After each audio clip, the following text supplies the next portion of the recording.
You are listening to Lone Star Community Radio on 104.5 KCZW LP Conroe and 106.1 KZCC LP Conroe and worldwide on irlonestar.com. Hey, this is Dick from Lone Star Community Radio. We have a big announcement for Lone Star Community Radio and our listeners. We have partnered with another TV station. That's right, you'll be seeing Lone Star Community Radio content on KVQT, Channel 12 in the Houston area. Now is a great time to start a show or sponsor a show with Lone Star Community Radio. For more information on everything that is happening, visit us online at irlonestar.com or call the station at 936-647-3776 and leave a message. And we want to also wish everyone a safe and happy Thanksgiving. When I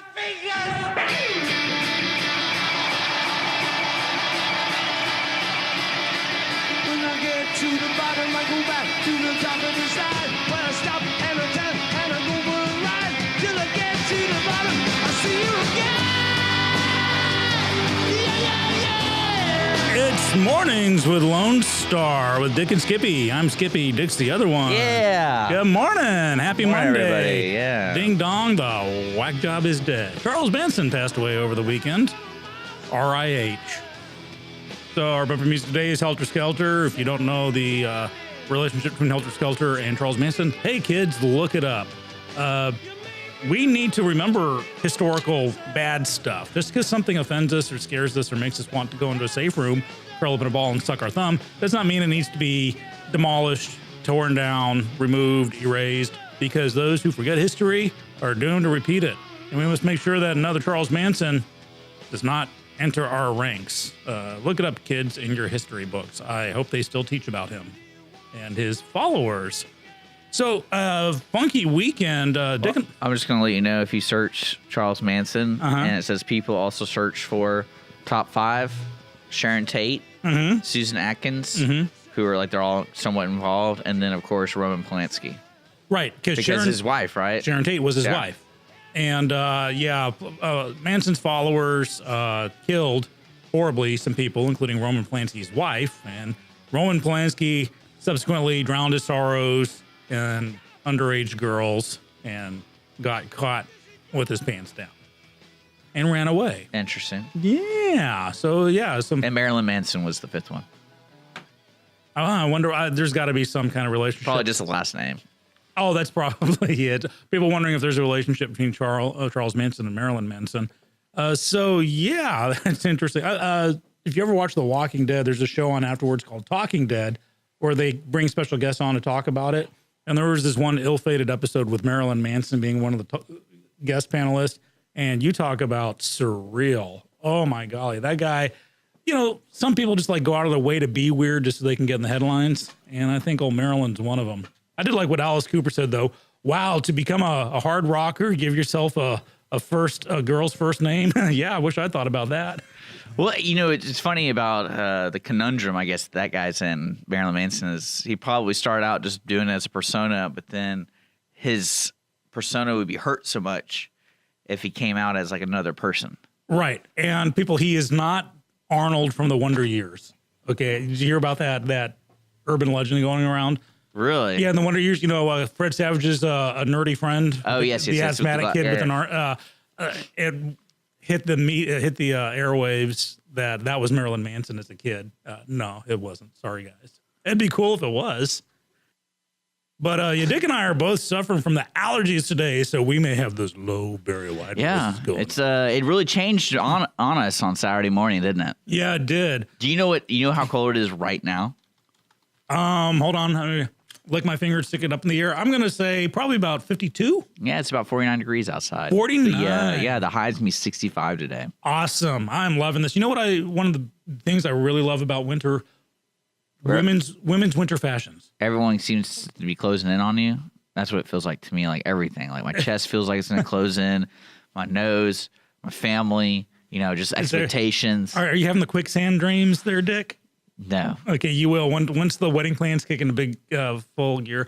I want to give a special shout out to Rick Sellers, the Reluctant Cowboy, because His birthday. He's a birthday boy, and Skippy was a little too sick. I think Dick was out of it too, right? Dick injured himself. I had this weird. I mean, this is when a doctor. This is when I realized, like, oh, this is why doctors exist. Like, I was just working outside, and then after I finished working, I didn't hurt myself working, but then later in the evening, I like bent down and I had this burning sensation in my foot, and it was like it felt like someone was stabbing a needle, like just at the bottom of my heel. Oh, I know what you're talking about. And I was just like, where is this coming from? Like, I don't feel any pain, like, when I just walk, but when I bend down, it's like a shooting pain. So I thought it was like a piece of glass stuck in me or something, but it didn't hurt when I was walking.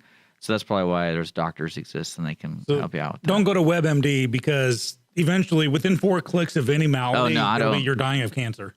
Don't worry, I'm taking care of it. Okay, cool. Oh, that's right. So someone's engaged to a nurse. Well, it's just kind of funny because you're sitting there like, well, what did I do? I don't remember anything particular that, I fell down or I pulled something or. It's age, Dick. Welcome to. Well, that's what initially the Holly said. So she said, you are getting older, so you need to start taking care of yourself. I'm like, oh, back to portion control. Always with the portion control. Dick, if you're not careful, you might actually gain weight and hit 100 pounds if you're not careful. So, yeah. Hey, you know who else was injured while working? A bullfighter. Do you know what happened to him? No. He got gored. Do you know where he got gored? Think about the worst possible place a bull can gore a man. That's where he got it. Really? Was this PETA karma going on here?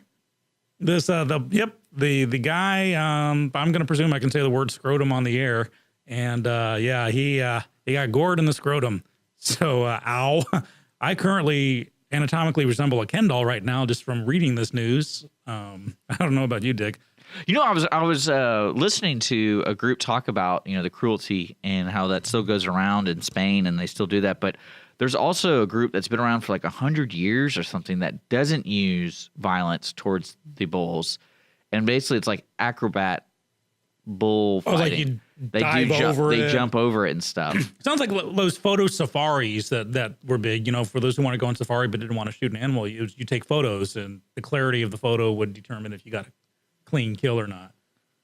What would happen if you were in because you've been talking about getting chloroformed and kidnapped? What if Jake and I did that, but we dropped you off in a bull ring down in Tijuana? I'd try to climb out. Try and climb out. I wouldn't. We'd pay the clowns extra to kick you back in. I wouldn't even mess with that. I would just immediately try to get out. I would not even. I wouldn't even mess with it. I'm just picturing that. What was that movie, The Game, with Michael Douglas, where he gets knocked out and he ends up in down in Mexico with no money and old clothes and stuff. He's just like a really rich guy, and he plays this millionaires game. It's kind of like the big old make-believe game where they start, and he thinks that it's like for real. They're trying to steal his money and stuff, and they actually knock him out and drop him south of the border and take his passport and money and stuff. And he's got to work his way back into the U.S. Cross the border. Speaking of crossing the border, man, I'm doing a lot of segues today. Some sad news. It's like you're not really talking about anything. You're just talking about segues. Segues, I know. And this is not those little two-wheeled things that were going to change the world and ended up being a mall attraction. Have you ever ridden one of those segways or sedgeways, however? In a mall? Yeah, at where's the mall that's way out Westheimer, like the dead end of Westheimer? West Oaks Mall? Willowbrook. No, not Willowbrook. Willowbrook's up on 249 in the northwest side. This is like if you take Westheimer until you can't go Westheimer anymore, like at Highway 6. Oh, I have no idea. Yeah, they actually Memorial have... City? No, past Memorial City. You keep going past. Oh, that's all I know. Okay. That's the furthest I've been. It's outside the realm of Dick. But they actually have some segways there in this large lot, or it's like a little Segway obstacle course. You go up ramps and you thread the needle and stuff like that. Yeah. And that's sadly the only reason that and the mall cops, those are the only people that use the Segways. These are supposed to change the world. Remember the ad campaign about it? I mean, I think it was the costs. The costs, like when they first came out, they were like $4,000 or $5,000, and no one would want to spend that just so you're more comfortable walking around. Well, not only that, but I ate floor so many times on that thing. They are not easy to ride. You think they are, but no. I mean, you can stop on a dime, just kind of like, whoa, you pull back on it. But those things are tough. And, they kept on saying, we're not responsible for injuries. And I'd take a spill, and of course the handlebars, I'd fly over to the handlebars to get me right in the solar plexus or lower. So of course, it wasn't quite as bad as being gored by a bull, but I'd say it was a close second.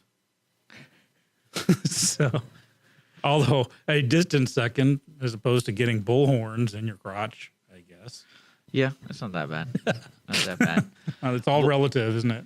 But over the weekend, other things, the allegation stuff is now kind of dying down in a sense of now they're following up for certain people. Right. So we have that. And then. But did you hear about Morrissey? The British singer Morrissey? No. He, he's always been controversial. He's, apparently he sings nice stuff, but he, Apparently. Yeah, he dabbles in fascism and stuff like that and is known for canceling tours on a dime. But he went on the air and totally victim blamed. He said all the victims against Weinstein and Spacey in particular. I mean, he's just trying to. Knew what they were getting into. I think he's just trying to turn it up. Yeah, or is he could it be a preemptive strike? Is Morrissey next on the hit list? Well, I mean, I think what we're seeing with it too is the outcome. There's not the folks who have been really impacted the most by it in a negative way. They are clearly like serial abusers. Mm-hmm. So they know it, and there's nothing they can hide about it. But a couple of them who are just accusing, just like one person, like some actor from some soap opera, oh, he did something, but then you don't really hear about it anymore.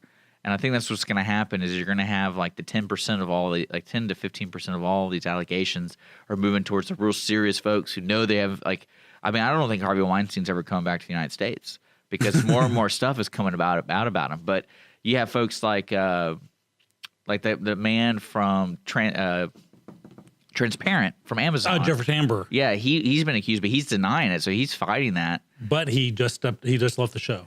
Yeah, but I mean, I think that was more of because the person who is accusing him worked on the show. Mm-hmm.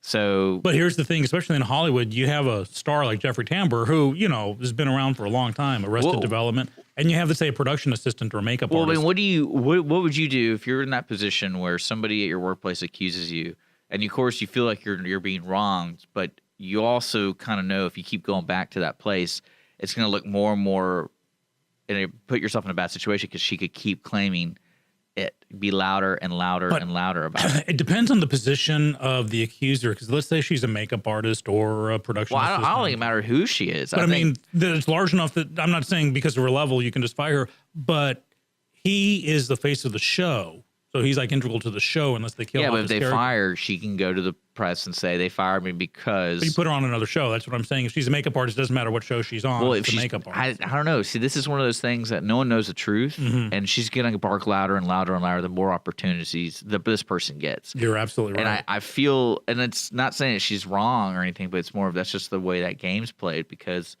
he's denying it, but then that's just because he denies it. I'm saying if he didn't deny it and he left the show, that's because he was guilty and he said, "Oh, I'm sorry," kind of I'm gay kind of thing. But there's gonna be very few happy endings from this whole kerfluffle. Some victims may get some sense of closure or. Well, do you still think Hollywood's gonna have like an open wound in a sense from this? Think of the scandals that Hollywood has survived. Yeah. I mean, Fatty Arbuckle's Big Party, the Black Dahlia, the 80s coke scene, child actors. It's like I feel it sounds funky, but like the Catholic Church, they've done some funky stuff. In particular, like with the priest thing, they survive it. They're, if you're powerful enough, the money goes in the right places. That was the last pope. That wasn't me. That was the last so-and-so. I mean, Mel Gibson's making a comeback. And I remember a few years ago, he was just, "You're never going to work in this town again." Because he had a drunken rant. Yeah. I mean, I also think that surrounding that, nothing was as comparable to it. I think today that's the problem. Everything's kind of comparable, like one way comparable. And it just keeps going up and up and up and up and up and up. But it's all in the same playing field, if that makes sense. So yeah, it's kind of like we don't just do a quick sweep and get everybody out. It's now becoming like it's impacting some of the important people, like the Terry Crews guy.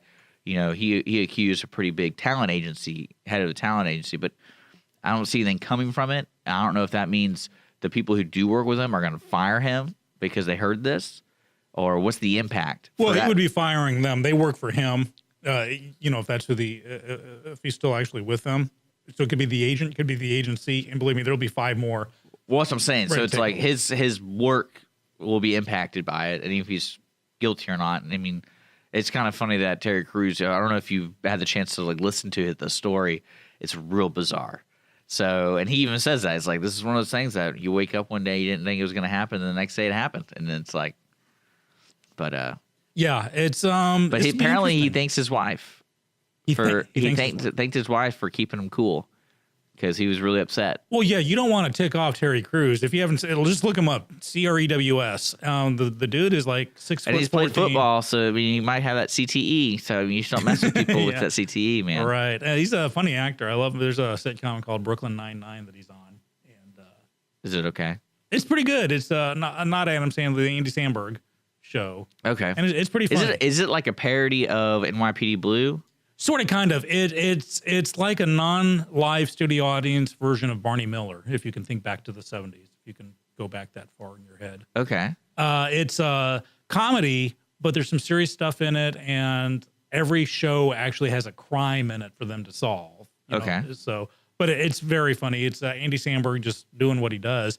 My wife can't stand the show because she can't stand him, but I don't know him beyond. He's too goofy. Well, That's he my is. issue. So Apparently I've never seen Saturday Night Live beyond like the occasional sketch or so, but apparently he was on it and he was very funny but goofy. Here, he's goofy, but the character he plays is a decent cop, a good detective. So it kind of balances it out to where, okay, he's goofy, but he gets a crime solved. Watch okay. it, Well, I watch might check it out. Watch it. I've been still watching the Orville like you suggested, And and it's very enjoyable. we'll talk about it when we come back. But happy birthday, Rick, man. If you're Hi, listening Rick, Reluctant Cowboy. He will be on at 3 p.m. today, so stick around for that. I'm But going to right come by and now, bring cake and Spanx. we got to take a break. We will be back after this short commercial break. And actually, no, let's take a music break. Let's do a music break. We'll listen to music. We'll be back around 9:30-ish right there. Sounds good. So if you have a song request for our top of the hour music break, send it over to us, 936-647-3776. You have been listening to Mornings with Lone Star here at IRLoneStar.com and Conroe's FM 104.5, 106.1. We're brought to you by Conroe Coffee and Clean Sweep Office Cleaning, folks. Stick around. We have a lot more to talk about. Well, I get to the bottom. Clean Sweep Office Cleaning has been Montgomery County's business cleaning service since 2002, offering professional office cleaning in areas such as restroom, stairwells, elevator, floor care, pretty much every angle of your office. One-time cleaning is available, but you will want these guys back. Offering daily, weekly, monthly scheduled cleanings, Clean Sweep Office Cleaning works around your business needs. Schedule a cleaning today online at cleansweepofficecleaning.com or call 832-689-7996. Clean Sweep Office Cleaning. Take back your time and let us make your office shine. Mornings with Lone Star is sponsored by Clean Sweep Office Cleaning. Conroe Coffee is a local coffee shop located in the heart of downtown Conroe at 206 North Main Street, Conroe, Texas. Between the Crichton Theater and the Owen Theater, Conroe Coffee serves breakfast, lunch, and dinner, along with tasty treats and Italy's favorite coffee. Have your favorite coffee or just have a midday snack be personally delivered to you at any location in downtown Conroe. All you have to do is call 936-CONROE-C or 936-266-7632. We'd like to thank our sponsor at Conroe Coffee for supporting Mornings with Lone Star and Lone Star Community Radio. Don't forget to check them out online at conroecoffee.com.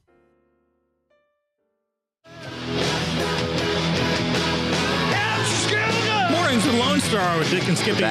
We're back. Back, we are back. fortified by Conroe Coffee, and we're in a nice, clean office, thankfully provided by Clean Sweep Office Cleaning. Ah, you got it. See, I was going to impress you that I remembered it. Sorry. No, we're good. We have plenty of time. It is 9:41. Yeah, so we got like Monday. weather. Yeah, This is Monday. Thanksgiving week. I know. It just ready? clicked me that this week is Thanksgiving. Holy cow! Yeah, I totally had that runaround with Holly because we set plans of what we're doing, and then she started talking about like this is what she had to do this week, and I'm like, oh, that's not like what we talked about a week ago, right? She's like, oh, it's right, Thanksgiving. So there's that. But yeah, So- are you traveling anywhere? Well, yeah, what I'll do is Wednesday after the show, possibly Wednesday evening, I'll drive up to Dallas, get there late at night, hang at my sister's house with my sister. Wait, how long does it take you to get to Dallas? 3 and a bit hours, 3.5 hours. Why late at night? Because I want to still like wake up in the morning and I want to spend some extra time with my sister. You know. Oh, I thought you meant you were gonna get there late at night. Well, yeah, I'll get there late at night, but my sister will be up, and then we'll have like the brother and sister stay up late. You know. Okay. And then wake up on Thursday, do the dinner best we can. And then, so you're basically telling me you can't cook? Is that what you're trying to actually, no. I cook like awesomely well, especially Thanksgiving dinners, but I have no kitchen. And so I got to go up there. And by the time I get up there, everything would have to be like in the oven anyways. I'm still trying to figure out this timeline. So Wednesday. The night before Thanksgiving Eve. Okay. I'll be driving up to Dallas. Okay. I'll get there sometime Wednesday evening. You know, Okay. 8, 9 o'clock at night. Maybe. Hang with my sister. You know, watch some TV with her. And then cook. Nothing. Well, no, my mom will have gone up a day before, and she'll be already So cooked. you're already taken care of. Yeah, I'll be taken care of. And then Thursday night or crack of dawn Friday morning, I'll be driving back down because Friday, Jake and I are going to be taking over the show. Actually, I don't think that's going to happen. It's not going to happen anymore? Yeah. You got to talk to Jake. What happened? Does he punk out on me? I don't know. I'm not going to be the middleman conversation like that on the air while doing that. Man, I'm glad I know now because I'd hate to like show up Friday morning like, where the hell are you guys? I would be mad. Well, you already know where I'm going to be. Not there. I So would don't say you guys. I would track you down and shoot you like a duck. Yeah, we're the station itself. We will be closed and doing replays for Thursday, and then I believe Reverend Julius, our Thursday night guy, will be here for Lone Star Country Nights, and then I think he has a special plan for 7 to 9 slot on Thursday. Pilgrim music. And then What is pilgrim music? they weren't allowed to sing songs then. Well, Those were the unhappy Christians that were. They that came were up, the right? unhappies, but you know, maybe early Anglicans like Onward Christian Soldiers. We had a full review over there at that escape room, code word Lone Star, and for good discounts. But yeah, we remember that we had a little history lesson. We did. Yeah, so you get educated, go to that escape place, thatescapeplace.com, punch in the word Lone Star as a code word and get a great discount and have a lot of fun. I wonder if they're open on Thanksgiving. That would be great. And at the end, instead of a bomb, there's a turkey. you have 5 minutes to carve the turkey or it explodes. You know what's funny is when they asked our opinion, like what could they do to be better, I wanted to say to them, I wish you had there was more risks, or there was a wager on it. So like if you did have a bomb in there or not have a bomb in there. Like a bomb. Yeah. Like Skippy could die in this game. No. Okay, It'd be more of like, which blow up a turkey and you're going to get turkey all over you. Okay, I can live with that. Or a water balloon that's slowly filling. Yeah. And then it pops and splashes. Okay, I can live with that. That would be cool. Yeah, I'm telling you. Yeah, that was chloroform and exploding balloons. You got to take it up a notch. Listeners, too bad everyone's so disappears. PC. Everyone's so PC today. You can have like real kidnapping fun with your local businesses. I'd like our listeners to listen to the podcast and just do a hash mark count of every time Dick encourages himself to be chloroformed and dumped somewhere. I think he's laying hints. Jake, if you're listening, we may have to do this just to get him to stop saying the word chloroform. Yeah. Great place. That was a lot of fun. I want to go to the other room that they have, the one about grandma's cookies. What was it called? It's about grandma's inheritance. Grandma's inheritance, but Grandma's I think the code cookies. phrase is grandma's cookies. And ridiculous. We got some other fun places like we want to go to and check out, right? We got like golf courses and yeah, we got a lot to do. Okay. This is a good week. I know tomorrow the Houston Dynamo play, so that's going to be happening. Now talk about it happening. They're making it happen, aren't they? They're like working their way up the ranks pretty nicely. If they have 2 more games and if they win both those games, they go to the finals. Cool. Do you think they too will get a new stadium? Why would they need to stay? They just got one. Well, Atlanta Stadium over the weekend was, demolished on purpose. Yeah. They imploded it. Atlanta got that big stadium from Mercedes. Yeah, well, they didn't get it from Mercedes. It's a $1.6 billion replacement stadium, but the taxpayers on the hook for $700 million of that. So pretty much half of it is on the taxpayers. Now, Atlanta Stadium was built in 1992. Okay, I my feel- house was built in 72. I feel like when people make statements like that, no one really knows how that 700 million is really going to be taken out of your pocket because it's something's already being taken out of your pocket. True. If that makes sense. But if there's 1.6 billion for a stadium when there's already a perfectly good 15-year-old stadium or 25-year-old stadium right there. Yeah, but people want the newest and greatest, and Well, I also want. I mean, look at Vegas and look at like Vegas is always going to be spending money on their infrastructure because they have to. It's literally how they make their money. True, but wouldn't mind taking a peek at the inside of your typical elementary school and seeing how the classrooms are staffed. Over in Las Vegas? No, in Atlanta. Oh, I bet it's poor. If there's one, that's what I'm saying. If there's 1.6 billion floating around for a stadium where you already have one. Now, if they were building a new stadium, I'd be a lot more open to this. And I know that sports bring in a lot of money. I mean, I get that there are economics Kids involved. don't. They don't know. So they don't bring any money. Dick, I believe the children are our future. Yeah, but do you got the money? Well, I think we should teach them well and let them lead the way. We got the money.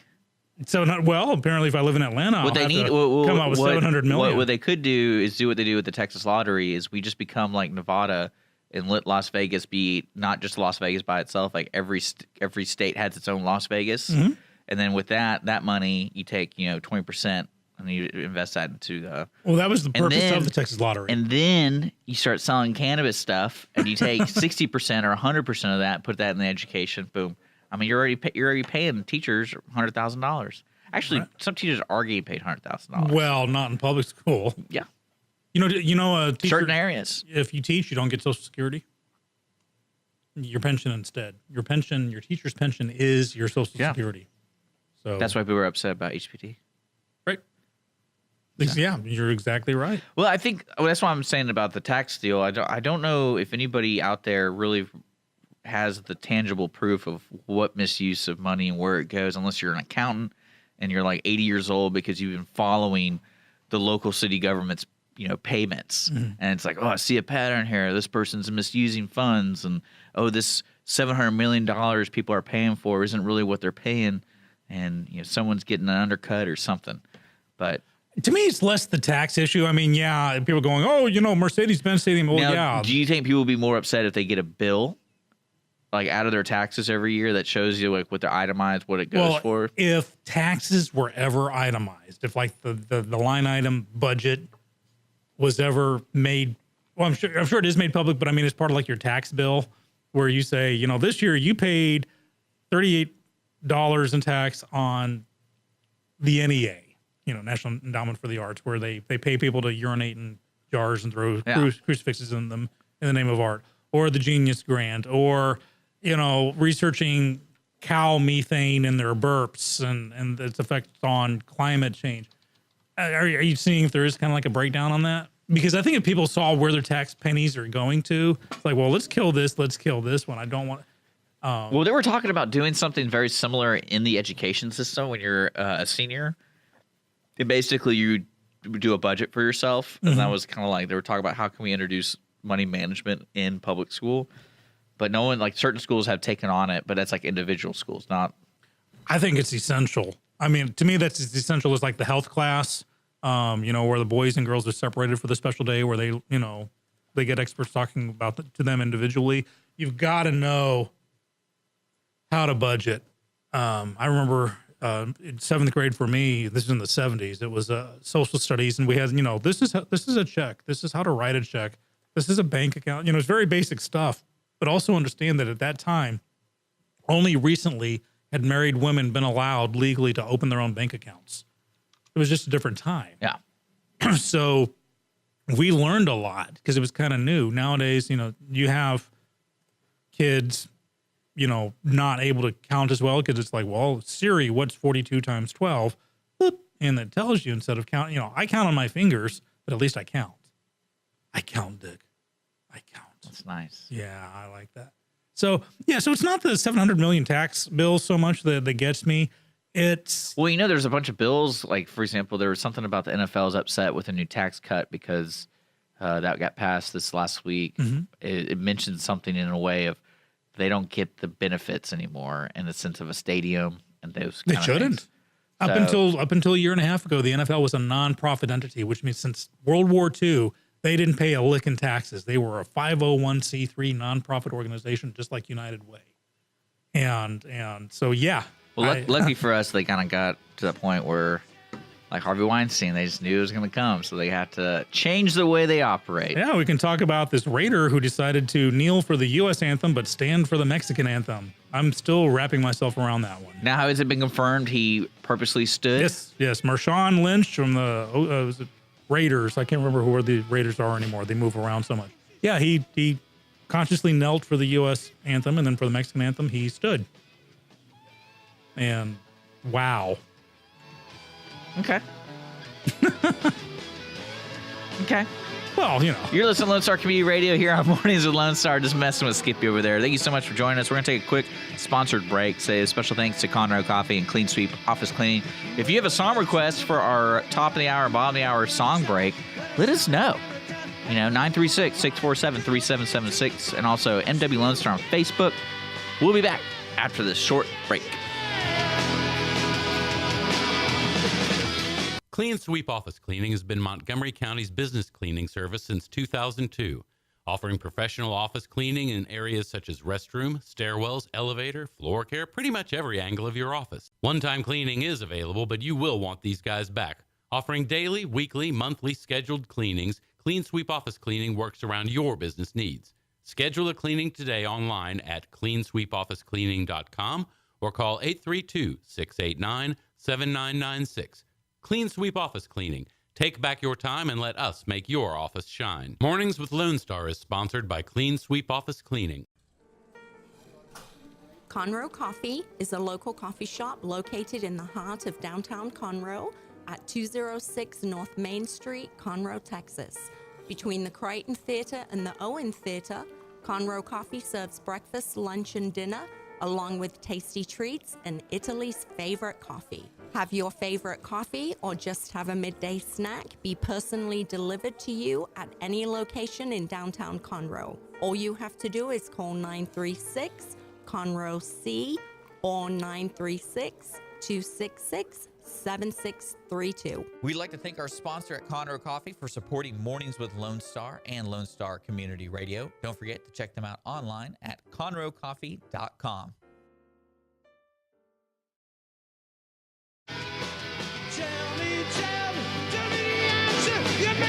Mornings with Lone Star, Dick and Skippy. Who am I?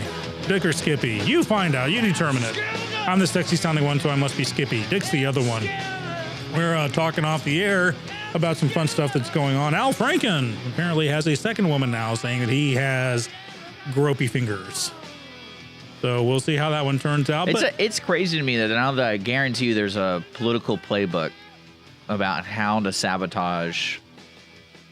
Yeah, just find a woman to say, our man or anybody. Really. Find someone who can somewhat legitimately or at least believably say, this goes back to Anita Hill. I mean, the Anita Hill Clarence Thomas hearings, which is still up in the air. People are just convinced she was telling the truth. Others like, well, no, she was a setup.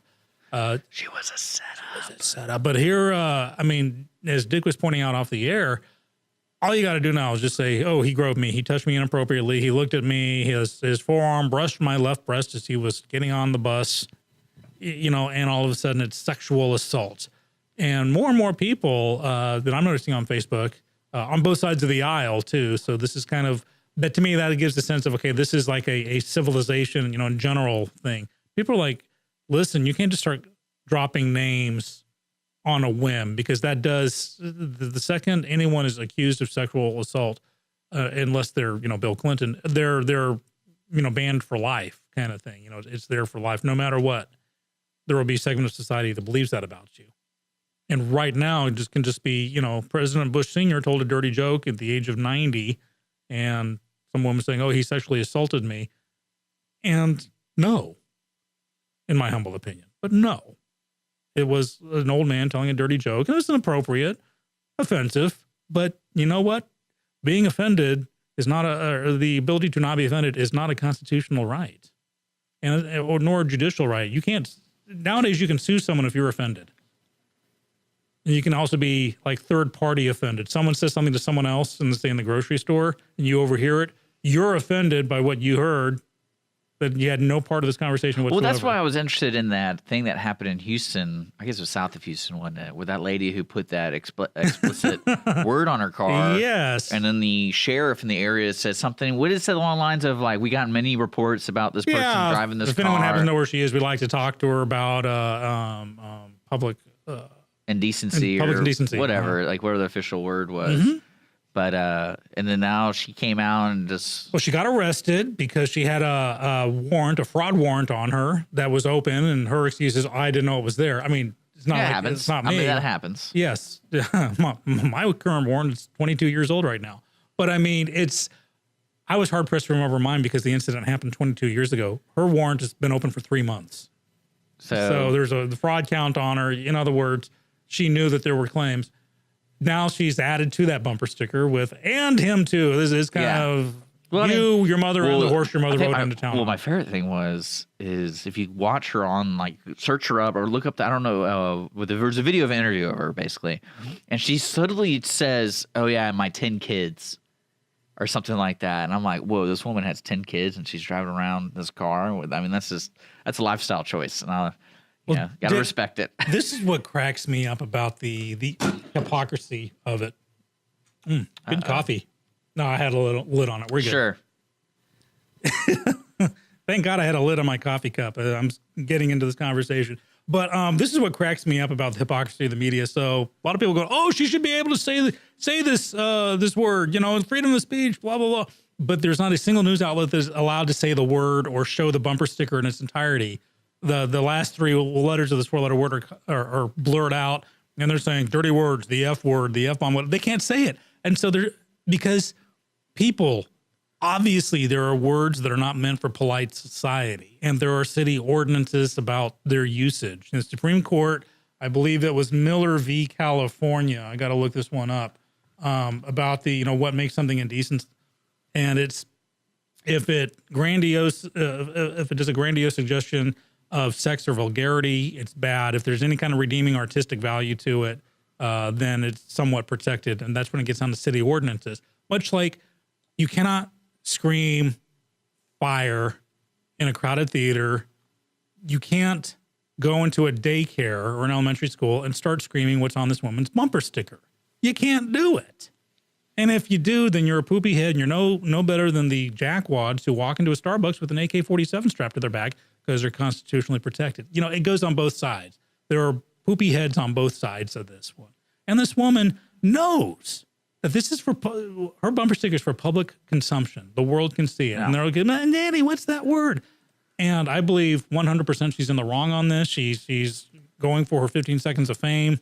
And I can't wait to see how the fraud, because she bonded out on the fraud thing. So, because she came out 3 hours later, she's like, yeah, I'm vindicated. No, you posted bond is what you did. You posted bail. So that, the charge is still there. I would love to see how this one turns out, because if she turns out to be not the poster child, watch everyone just scatter and leave her all by herself. Well, it's also interesting to me that social media was the one that started this, in the sense of the sheriff going on Facebook as the sheriff saying, hey, just to let everybody know, we're getting a lot of calls about this person.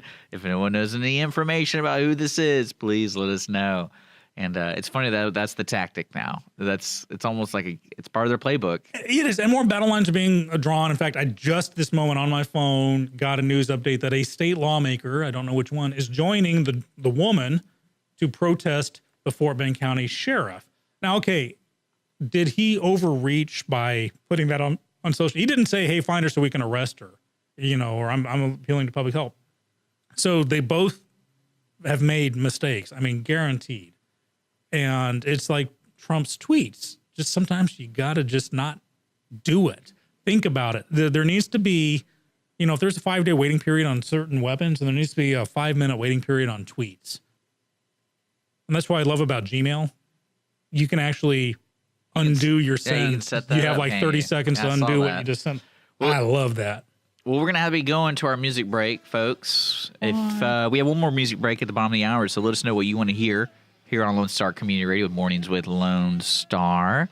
Just call in 936-647-3776 or Facebook message us on Mornings with Lone Star. If you're the sheriff, feel free to let us know what you want to hear of Fort Bend County.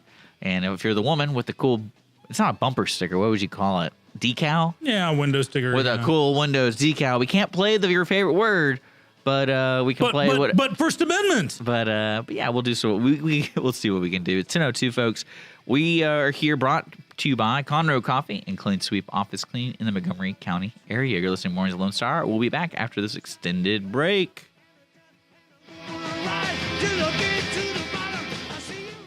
Clean Sweep Office Cleaning has been Montgomery County's business cleaning service since 2002, offering professional office cleaning in areas such as restroom, stairwells, elevator, floor care, pretty much every angle of your office. One-time cleaning is available, but you will want these guys back. Offering daily, weekly, monthly scheduled cleanings, Clean Sweep Office Cleaning works around your business needs. Schedule a cleaning today online at cleansweepofficecleaning.com or call 832-689-7996.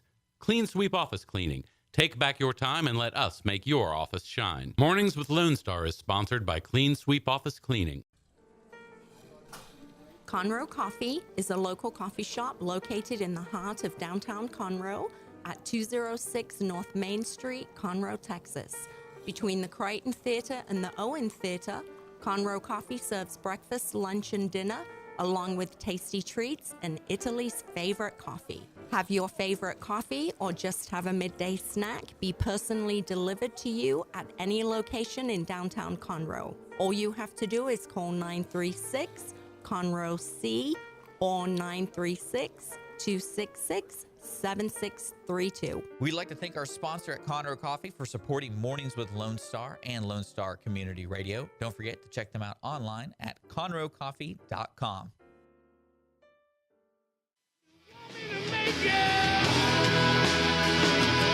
We got a Beatles-filled morning here on Mornings with Lone Star here at irlonestar.com and Conroe's FM 104.5, 106.1. We are back. It's 10:10. Already? Yeah. Holy cow. Yeah, I know. We're brought to you by Conroe Coffee and also Clean Sweep Office Cleaning. Thank you for supporting the show. And we got one more hour left, so join in on the conversation, 936-647-3776 with the call-in message line. And also, you can feel free to message on Facebook, MW Lone Star. Yeah. It is Thanksgiving week, folks, so please plan accordingly and be safe. The weather has been dropping, and I bet everyone's filling their tires these past couple days and taking care of that. Yeah. So, looking forward. What are the to odds of it snowing, you think? Pretty grim. This Pretty is grim. Texas. It's a little late in the season to be 50 degrees. Right. Well, unlike England, which is fed by a Labrador current, the Gulf of Mexico is a tropical current. So the odds of it getting down there are not too good. But hey, one could hope. That would be cool. I am dreaming of a white Christmas. Yeah. Not really. I don't really care. I mean, we don't live in the area where we get a white Christmas every year, so. Anyhow, so state officials now getting on board this whole bumper. Let's call it a bumper sticker. I mean, I guess in essence, that's what it is. No, it's a decal. It's a decal, okay, because it's on a rear window. Because it's, most bumper stickers, you got to get like right up on their tail to see it. You know, most bumper stickers, my favorite one is if you can read this, you're too close, because, that's great. That's how it is. This one's like filled up her back window with this, so you can't help but not see it. And as, again, this is the bumper sticker version of just yelling it out in a church or a school or shopping mall or something with kids that, anyone can see it. There's no filter. And I would be saying the exact same thing if this was 6 years ago and you had the same thing with a different president's name on it. This is not a left versus right thing. This is not a freedom of speech thing. This is a, even if you can do this, what kind of person, I don't know what she does for a living, but as an employer, I'd have to question, and we are an employment at will state. So it's not like, oh, I was wrongfully terminated. But you have to, look at what happened to character, Dick. I think that's what I'm roundabout getting to, the character of people. Well, I think part of the local news, too, is they always look, if you notice when they always do interviews, always look for the person that is probably the most hilarious to laugh at on the air. I mean, it's usually somebody who isn't fully educated on public speaking or has an opinion that's relevant to the situation. This is a bystander who wanted to yell. And occasionally we get the gems, and then there's also, I mean, that's what the beauty of YouTube is. You get to watch those gems over and over and over. Like this woman, I'm telling you, when you're watching it, you learn so much about this woman in the 2-minute interview. And especially when she's like, 10 kids. I was like, man, 10 kids. man, driving around this truck. No, hey, she could be a internet billionaire. You know, that's the thing. It's 10 kids. Oh my God, she's a welfare mom. No, I wasn't saying that. It's more of like, can you imagine having 10 children and that's your main transportation is this car that has this big bad word on it? Yeah. And to me, I'm like, man, that's really out there. Great role model. And the people who are howling at the inappropriateness of what the current president says or supporting this, I don't get it. Again, much like the yahoos that on the other side of the aisle who will strap guns, do things designed just to make an impact that's not necessarily positive. It's like the stand-up comedian like gets in your face, I'm keeping it real. No one puts you in charge of the real police. It's not your job to keep it real for me. So I don't know. I miss. This woman can do this, I'm sure legally. I got to check on the city ordinances because that's what this is all about, and see if it fits into the Supreme Court's definition. What's interesting to me is think about the perspective of the sheriff, where he could be getting a lot of phone calls about it. And when it comes down to reacting to those phone calls, like, what do you tell people? If you're an officer who knows, because a lot of times there's always videos and there's always situations where officers aren't really fully aware of the law. And there's always, talking about they get pulled over and it's like, oh, you have no right to pull me over, blah, blah, blah. And they just arrest you for resisting arrest or something like that. Those are always my favorite. But with this, do you think he knew? I think he personally, and this is Skippy's personal opinion, he could have made smarter moves than to tweet, hey, we're looking for this person. Let's say because he made it kind of personal at that point. If it had been any other crime, if it had been, a flasher. Well, the one thing I can think of doing it is like if I was in an official capacity, I just would tell the woman, hey, just to let you know, we're receiving phone calls about this activity you're doing. Mm-hmm. I would advise you to take it off due to the public outlash that might happen due to you doing this. Mm-hmm. And that's really all you can do as the police. Like you can just say, hey, when you need us, it's going to be too late. I believe he overstepped his bounds, but he did. It's like it wasn't illegal. But here's the thing: this is how did he overstep his bounds? Because if she didn't have a warrant, what do you think would have happened? When he put out the email about her, to my knowledge, they didn't know about the warrant yet because they didn't know who it was. Well, because he could be doing the same thing like I just said. He's looking to contact this woman because this office needs to respond to all these phone calls. True. And that's what I would have, in my mind, that's what I would have done. I would have reached out and said, just to let you know, we're receiving these phone calls. But didn't he come out basically saying, we need to talk to her about public indecency? Oh, so that's I got to check on the original thing. But this is the part about this whole scenario that I like. We have a distinct lack of right now? Beer summits and the president weighing in on calling the police stupid about it. And of course, I'm referring to the whole Boston debacle a few years ago where there was a non-existent situation, but before all the facts were out, the president at that time was like, called the police department stupid for doing their job and then wanting to have beer summits over and get people together. And I've been very vocal. I don't care who the president is. You don't roll up your sleeves and have a beer summit and you don't weigh in. And, one thing the current president just drives me absolutely bat crazy over is these tweets. He can't not tweet. There's got to be tweet of, not phobia, what's the other word, tweetomania or something. Just the inability to stop tweeting. And please stop just for a day. Try it on for size. Well, here's the thing. The 13 days that President Trump was in Asia,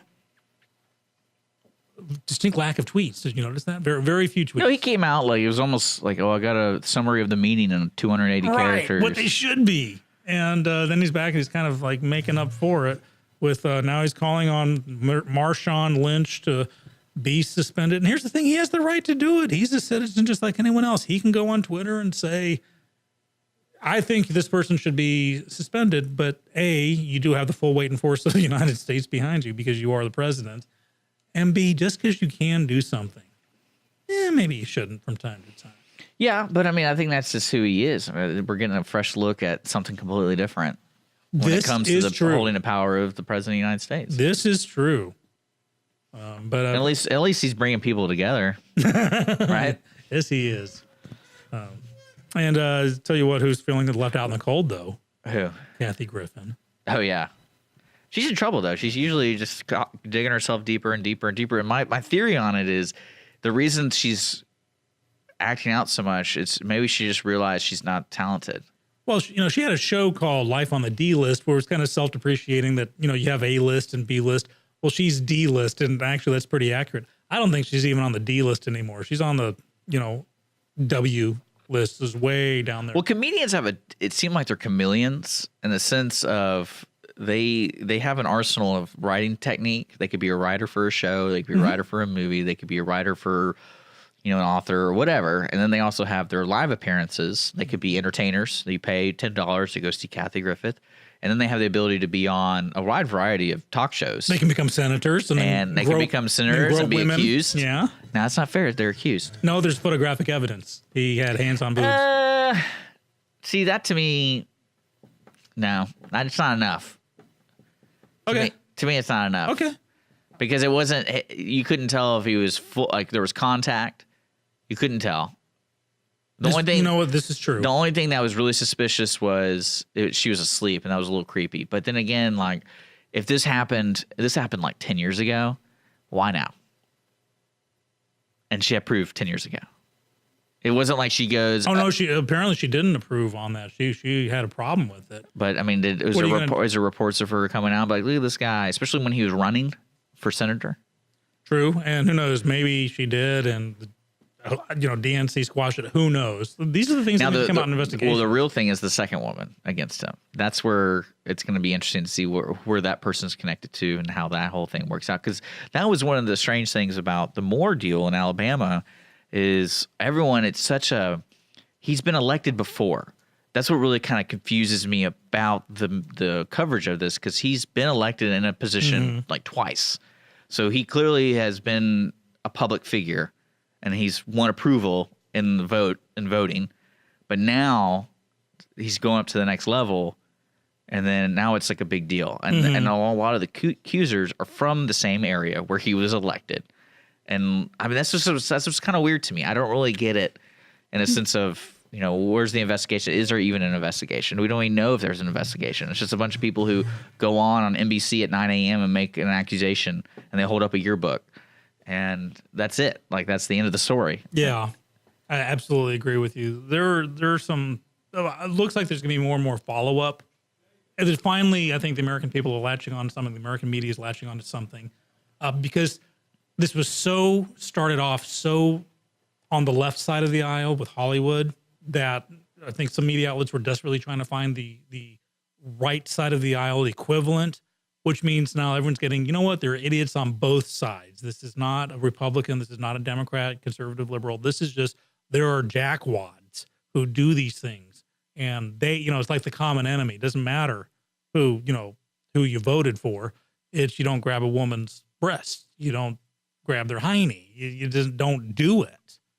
And so this may actually go somewhere, unlike the other one side of the other politically charged, like the Vegas shooter, or how the NFL is finally, apparently didn't some spectators kneel over the weekend? I don't doubt it.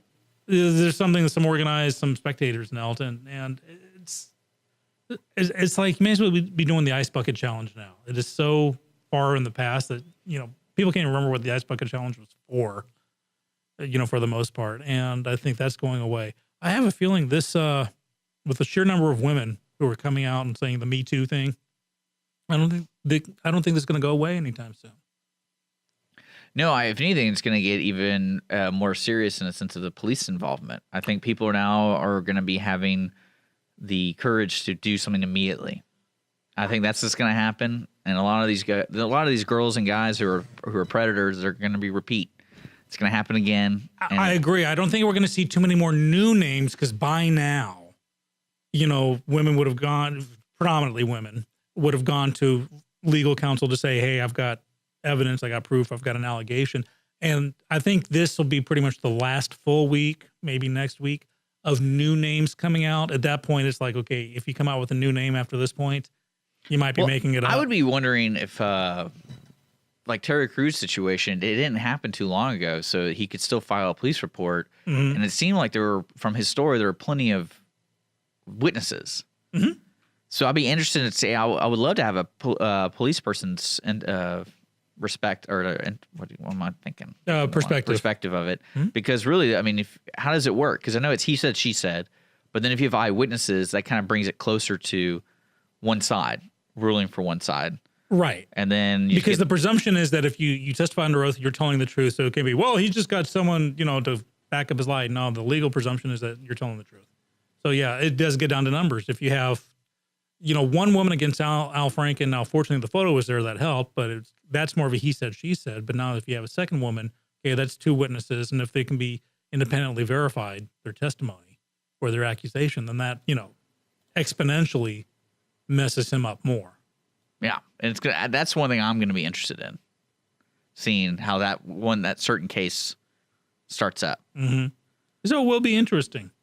And I'm going to research this state lawmaker who's decided to weigh in on the side of the woman for the decal, the bumper sticker, because I think he's being way premature on this one. We don't know about this woman. We don't know about her history.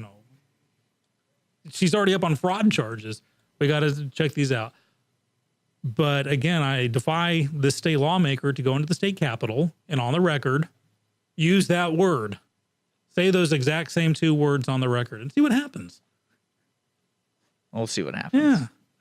But you are listening to Lone Star Community Radio here at irlonestar.com. Mornings with Lone Star. We got to take a quick music break. And then we got to till about 11 o'clock. And then the weekly business hour with Dick Schissler. And then, of course, Conroe Culture News. And then everybody's favorite, Nerd Thug Radio. So that's all talk radio here on Lone Star Community Radio. Stick around. We still got 3 minutes left here on Mornings with Lone Star.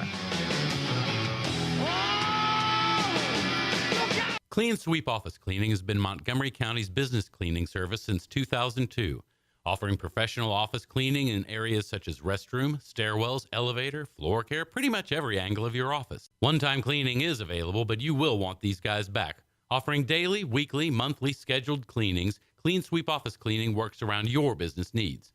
Schedule a cleaning today online at cleansweepofficecleaning.com or call 832-689-7996. Clean Sweep Office Cleaning. Take back your time and let us make your office shine. Mornings with Lone Star is sponsored by Clean Sweep Office Cleaning.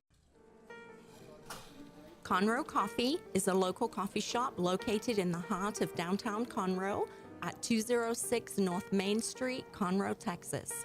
Between the Crichton Theater and the Owen Theater, Conroe Coffee serves breakfast, lunch, and dinner, along with tasty treats and Italy's favorite coffee. Have your favorite coffee or just have a midday snack be personally delivered to you at any location in downtown Conroe. All you have to do is call 936-CONROE-C or 936-266-7632. We'd like to thank our sponsor at Conroe Coffee for supporting Mornings with Lone Star and Lone Star Community Radio. Don't forget to check them out online at conroecoffee.com.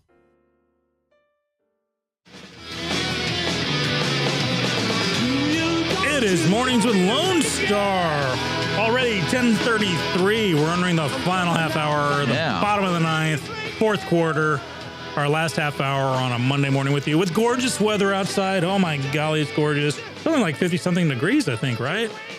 I'm going to need to get me some more Conroe coffee. That's right. Mornings with Lone Star sponsored by Conroe Coffee and Clean Sweep Office Cleaning. Thank you, guys. We appreciate you keeping us caffeinated and smelling purty. That's all I got for that. So, yeah, we're talking about Kathy Griffin beforehand. For those of you who don't know, now she's kind of whining, for lack of a better word. She's complaining, carping, grousing that no one's hiring her anymore. But here's the twist. She's blaming the Hollywood left, the liberals in Hollywood, that they're the ones they're blacklisting her. And it doesn't make sense because she'd think she'd have them on her side. Could it be the people just in general getting tired of this? Yeah, I think people just don't want to deal with it, especially her. She's not, in my humble opinion. Now, of course, she sold millions of tickets and records and stuff like that. So I don't find her particular brand of humor funny. I know she had this TV show called Life on the D-List, and she was kind of self-depreciating about, she knew she was a D-list. You know, you got your A-list actors like the Tom Cruises of the world and the Scarlett Johansson. You got your B lists, like, you know, I would think like Mel Gibson is kind of B list now, and then you got your C's, and she's way down on the D list. I think it's a desperate attempt to remain relevant. The Kathy Griffin's the one that took the photo of her holding up a severed Trump head, and then kind of when she was called out on it, kind of blamed everybody but herself, saying, "Hey, it's comics, it's what we do." However, I have to point out there, nowhere in the past has it been okay, deemed socially acceptable to hold up the severed head of any president. And I think that's what people are, you know, you can have this hatred for the current president. I don't care, honestly. The guy does some really bad stuff. But to hold up the severed head of any president, first off, they get you a Secret Service file just like that. That's a threat on the president. And then her response to it, Dick, I think you said it earlier off the air, that is her response that I think was even worse than the original offense. She's like, yeah, it's what we do. You deal with it. And again, if you protest, she has every right to hold up the severed head of a president, or, you know, mock wise. But you got to be prepared to pay the consequences. And if that's that no one wants to book you on a talk show anymore, then at least you got noticed. If you're an NFL player and all of a sudden you're not playing on the A team anymore, or you're entering your second year of not being hired, Colin Kaepernick, then, you know, that's what you're paying for. You're allowed to protest, but you got to be allowed to take what happens as a result for good or ill. Well, I also think the public, working in the public eye, being anywhere near a media source or an entertainment source, now starting probably this year leading on, you really, I mean, there's probably going to be people you pay to keep you in line if there's not already something like that. That's part of their playbook. Right. And it's part of the public relations world, the spin world, you know. And I mean, they already have that. I know they had some form of it. Now it's just going to be standard. It's kind of like if you're going to have management, the management's going to have you sign something, or they're going to have like a, you know, therapist session and be like, all right, confess. What have you done? And how can it be perceived? Because a lot of these things that are happening this year, it's how we perceive it. Because our society has changed views on either its moral standing or it's also its beliefs on what makes a successful person, what tears down a successful person. Mm-hmm. And unfortunately for political stuff, this is going to be like one of the easiest plays because you don't have to do anything. The only fear is if you're stupid enough to get caught lying.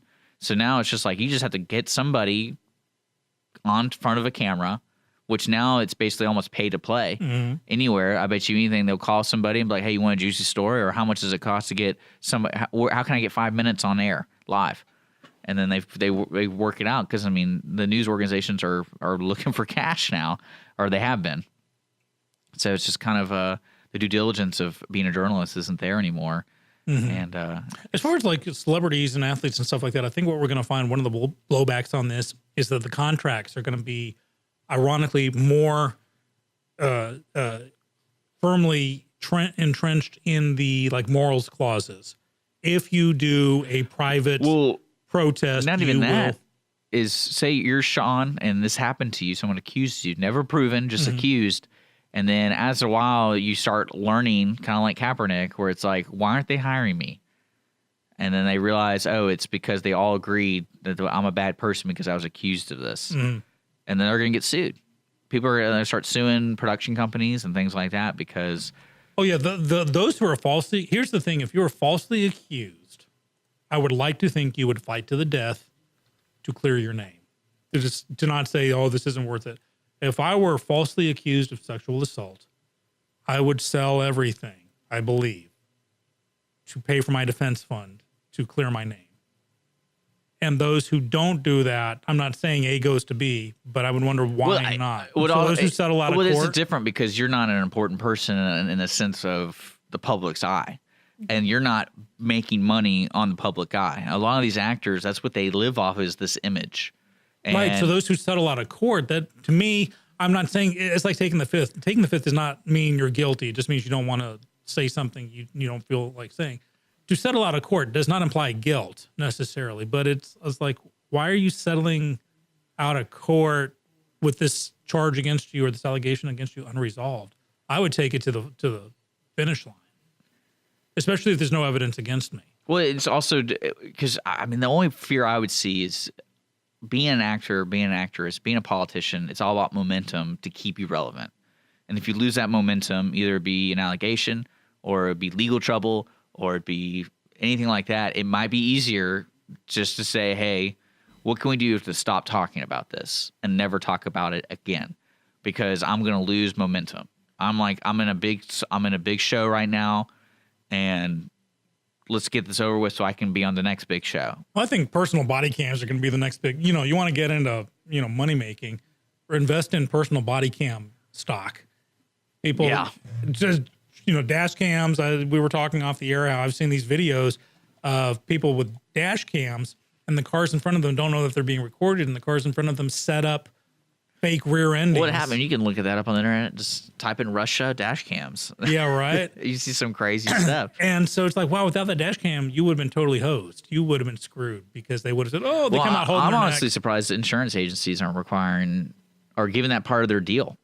Like if they're your insurance provider, you get a free dash cam. Oh, a free dash cam, a free breathalyzer. Or, your engine won't start, is, blowing in the tube. Absolutely. I'm all about that. But I also think, I sounded a little confused earlier.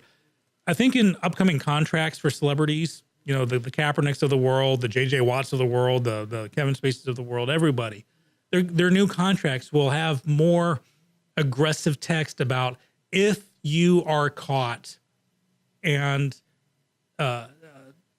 pretty much obviously, proven of Well, I think being in violation of a morals clause. I think it's going to say we can do whatever we want. We can close this contract if there's a hint. Mm-hmm. And I mean, I really do think that's what it's Mm-hmm. what's if it's not already there, because that's what happened to that guy we were talking about from Transparent. Mm-hmm. I mean, he left, but I bet they were like, "Hey, here's the deal. We're going to let you go, and then just deal with it because that was in our contract." Yeah, but it's also up to him. I like to think Jeffrey Tambor is not guilty because, innocent until proven guilty. It's what happens next. If he leaves his show and kind of goes into hiding. Now, do you think all this kind of talk, because we've been talking about this for like 3 weeks, we're getting tired of it. Do you think it's affecting the business? Do you think people are not going to go see Justice League because of Ben Affleck? I think people are not going to see Buttfleck, Justice or what's League his name? because it sucks. Yeah.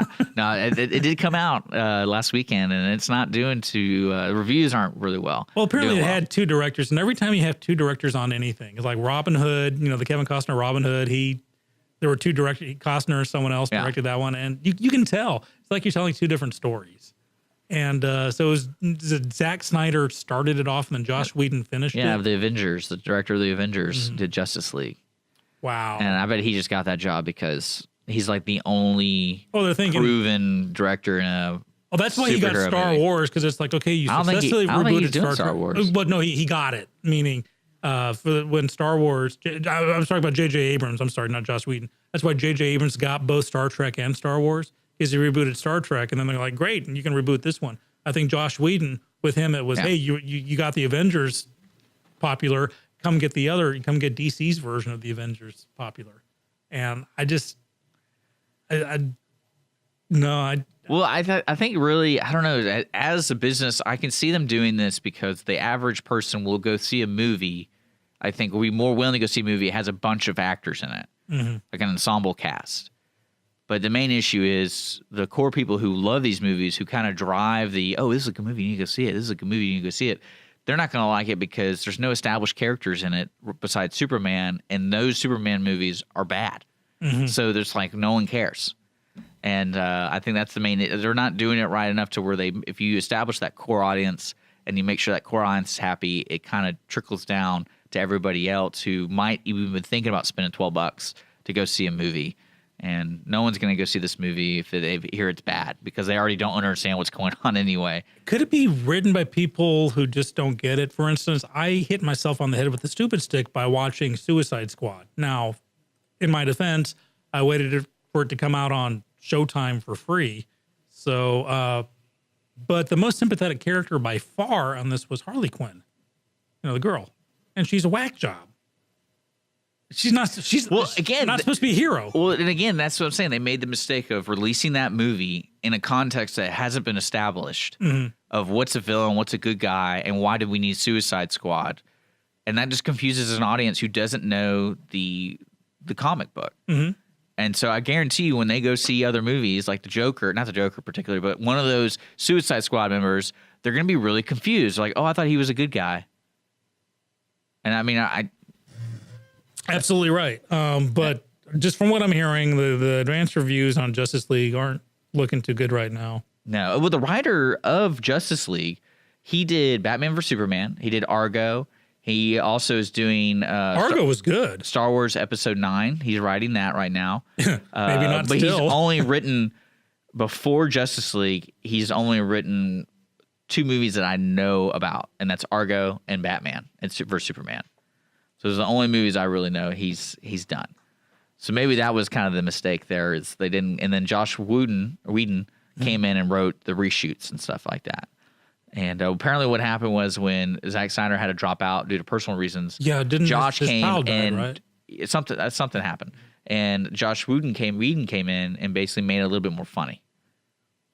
Apparently. And that's okay to do that. And now if he had to like redirect stuff, it's like Superman 2. He'd start off with Richard Donner, and then Richard Lester took over. The Kevin Costner Robin Hood, same thing.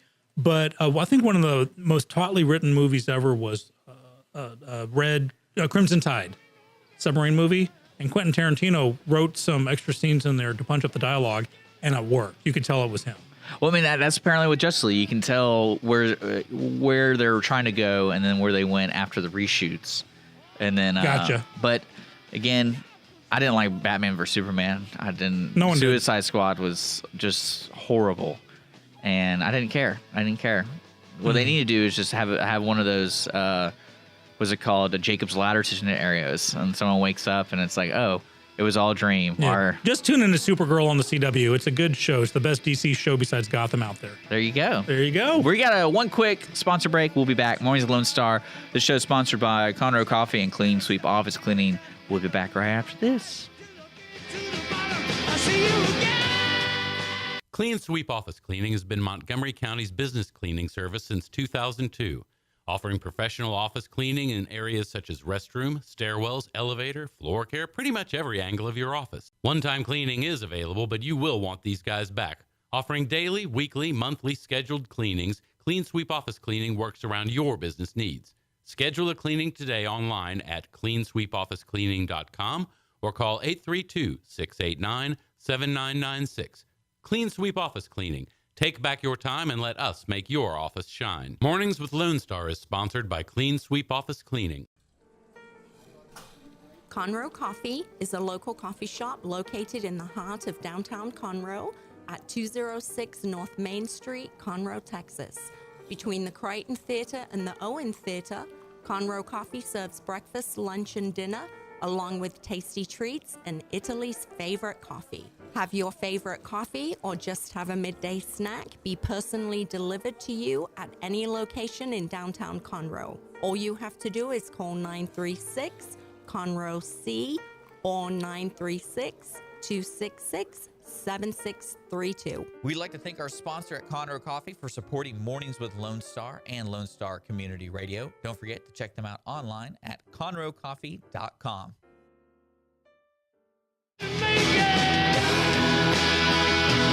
It's Mornings with Lone Star. We are... Got 5 more minutes, folks. 5 more minutes. We're wrapping it up. So, yeah, we're bemoaning the lack of non-suckage of Justice League. I think it's going to flop, and I feel bad about that. Maybe they'll reboot it again. Hey, let's talk Tesla, the car company, not Nikolai Tesla, who got hosed by Thomas Edison. There's a little history lesson there. Yeah, they made an announcement they're going to be doing semi-trucks, and then they're releasing a new Sportster. Yeah, apparently the Sportster is like supposed to be really bad, in a good Cool. bad. Yeah, cool. You know what I'm interested in is, I didn't know this, but certain states require a gas station attendant to fill your car. I think New Jersey's one of them. It's illegal to pump your own. Yeah, and so I'm thinking to myself, what's going to happen with these electric cars where it takes 30 minutes minimum to fill your car? Yeah. Unless you, Yeah, well, no, I wonder if Radio Shack would start selling those. You know, you can get those like phone recharger things, pocket size. I wonder if they'll have like Tesla versions of those little backpack that you can. Well, I mean, that's the only Snake thing. out the window. That's the only thing I'm still trying to figure out in the long term, because I know they're always trying to improve the battery life, Right. and they're always trying to improve, you know, basically the overall efficiency of this car. But when you're looking at spending 30 minutes Yeah. and trying to do an infrastructure about we're going to have these people wait 30 minutes minimum to charge their car. What are we going to do about it? Like, what can we do about it? No, it's a full charge, but it's like during the day, we don't let our phones get down to 0 before we start recharging for the next 6 hours. Well, I think it's, well, I mean, that's what I'm saying, because it's going to be a new system and it's going to work itself out. Imagine it's going to work itself out. But infrastructure wise, what would you do? I mean, the only thing I can think of is just put them at McDonald's, because McDonald's are already busy, you know, or Starbucks. Well, in the Woodlands, the HEB on the corner there has electric charge station, you know, grocery. That's what I'm saying. But More you and would more. need, I mean, just think about, okay, so say 20% of your clientele has has an electric car. How many stations would you need? There will need to be more. I mean, there needs to be at least 20. Because if it takes 20 minutes, like reasonably, what do you think reasonably is to charge your car? Like 15 minutes? Well, yeah. I mean, Depending- if what- I go to the corner store, I'm going to charge it up for the 3 minutes or 5 or 10 minutes I'm in the store. But yeah, they will have to increase it. And same thing with gasoline engines. You know, in the old days when very few people owned cars, there was the occasional gas station with maybe 1 or 2 pumps with a ding, ding, you know, analog. Now your middle of nowhere gas station has 8 pumps ready to go. So they'll have to build the new stuff. Well, see, one thing that's the issue they're facing right now. I'm looking this up. Basically, there's 2 different types of charges. There's the supercharger, and there's only a limited amount of those superchargers, and then there's just regular charging. So they're saying the Model S to get a full charge on normal charging is 9.5 hours. That's just normal at home charging. You pull in for dinner. A 300-mile charge, less than 9.5 hours. So that's like the average, not the supercharge. But this is how it starts out. I mean, think about also going back to phones. Now you got the ones where you just put it on this little tray or something and it charges up in like 4 minutes. So eventually the technology will be there. Once we start putting more resources into once Americans tend to latch onto a technology. It's a lifestyle. Yeah, it's a lifestyle thing. So on the road, the supercharger stations, 30 minutes will give you 170 miles. Okay. So then to me, that's, if you're a daily driver, not that bad. That'll get you home from Galveston to home, or that'll get you. I drive on average up to 60 miles a day just between business and getting here and stuff like that. So, but even let's say driving up to Dallas to see family, it's, I always stop in Centerville. Always. So every minute it's 5 miles, average, 5 to 6 does miles. math. So if you think about it that way, and depending on what you're doing with your car, now when these electric cars eventually replace all gas cars, do you think people will still do the Texas long drive, or do you think there will be some type of automated car system by that time where it's like a bus and it's really inexpensive to get on that bus to go to San Antonio? Or like, for example, if I want to go to El Paso, it's like one of the hardest drives anyone in Houston does, but some people do. And is that what it's like, a 12-hour ride or something like that? Well, yeah, that's 15 the hour? thing. Getting I-10 from like say Houston out to El Paso, there's like lots of miles where there's nothing. I mean, it's like 600 something miles, right? Yeah, so there's gotta be something somewhere. So you have to fill up someplace to wait 30 minutes at least. Now, that's not even, well, that's the issue, because if you're doing those long drives, Texans are used to doing these long You'd be the drives. full 9 hours. And you'd probably be waiting at least an hour and a half of charge time.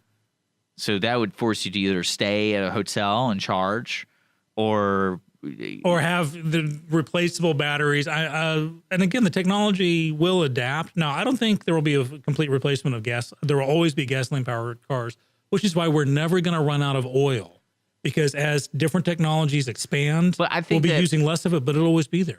Yeah, but I also think the efficiency notion of it comes down to when we get automated cars, if they can work out a system like kind of like Amazon's logistics and warehouses, it'd be better just to choose electric, because they can just put a car out in service for 4 hours and then have it returned to charge, and they continuously rotate these cars. Oh, it could be like the old Wells Fargo, like the stagecoach where you'd only go so far, then you'd have to change horses. So you'd have these companies that Well, that's every what I'm saying. couple And hundred it's all miles they'd have. automated. Yeah. And that way they're still charging them while they're still keeping some on the road. Interesting. Because the gas, the issue with the gas is just it's the selling point. People would think it's cleaner. You know, they want to choose the electric and that kind of stuff. But we got to go, folks. Aw. We're a little over. I wish we could talk about that more. Let's How talk about tomorrow? Yeah, let's talk Tesla Tomorrow morning, tomorrow. we'll be back here on Mornings of Lone Star. Tesla Tuesday. If you just now join us, coming up next is the Weekly Business Hour. This show right here, not Weekly Business, the Mornings of Lone Star, is brought to you by Conroe Coffee and Clean Sweep Office Cleaning. And again, if you just now joined us, we do podcast this show on iTunes and Google Play. And don't forget, also YouTube. We do have a special guest on Wednesday. And just to update you for the rest of the week, we will not be here Wednesday or Tuesday. Wow, I'm really off about this. Thursday and There Friday. you go. We won't be here. Thank you, Sean. We'll be back tomorrow morning at 9 a.m. So stick around for the Weekly Business Hour. She's coming down fast, coming down fast. Thanks for checking out this podcast of Lone Star Community Radio, Montgomery County's community radio station. If you enjoyed this recording, make sure to check out our past shows online at irlonestar.com or their respective video or podcast formats on YouTube, Google Play, or iTunes. If you have any questions regarding the show, either it being about sponsorships or questions for the host, contact the station manager at dick@irlonestar.com or call the station at 936-647-3776. This show was recorded in downtown Conroe, Texas at the Lone Star Community Radio Studios, and Lone Star Community Radio reserves all rights to this recording and images.